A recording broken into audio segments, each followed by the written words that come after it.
বীরভূমের গণেশ জননী পুজোয় পুঁটি মাছ ও বরবটি আজও অপরিহার্য। অঞ্চলভেদে বাঙালির নানা পুজো স্বতন্ত্র রীতিতে পালিত হয়, তেমনি এক প্রাচীন রীতি আজও প্রচলিত রয়েছে বীরভূম জেলার রাজনগর ব্লকের তাঁতিপাড়ায়। প্রতি বছর অঘ্রাণ মাসের শেষ সপ্তাহে মোদক সমাজের উদ্যোগে অনুষ্ঠিত হয় গণেশ জননী পুজো।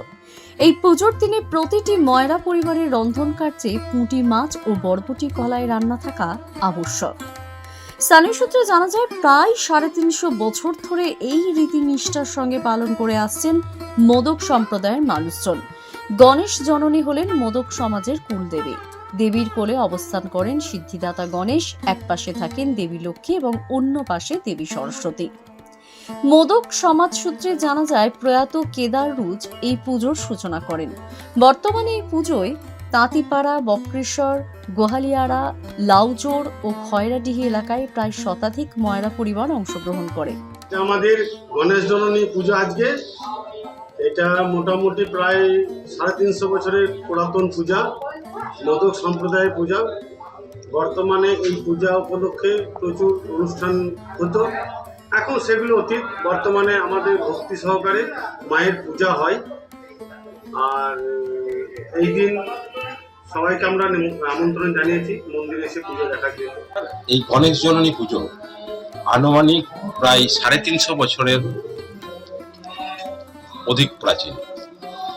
এই পুজো হয় মূলত মোদক সমাজের পরিচালনায়, অর্থাৎ ময়রা সম্প্রদায় যারা, তাদের পরিচালনায় এই পুজো হয়।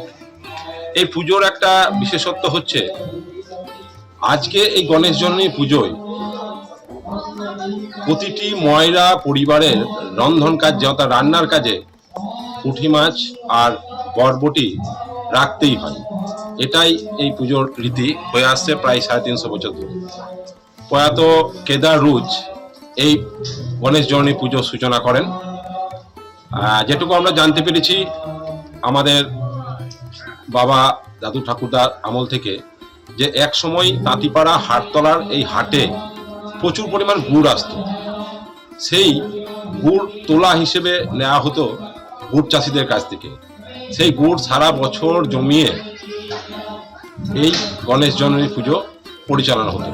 একসময় যাত্রাপালা ও সাংস্কৃতিক অনুষ্ঠানের আয়োজন করা হতো, কিন্তু এখন তা বন্ধ। তবে এই পুজোকে ঘিরে ভক্তি ও রীতিনীতিগুলি আজও অটুট রয়েছে।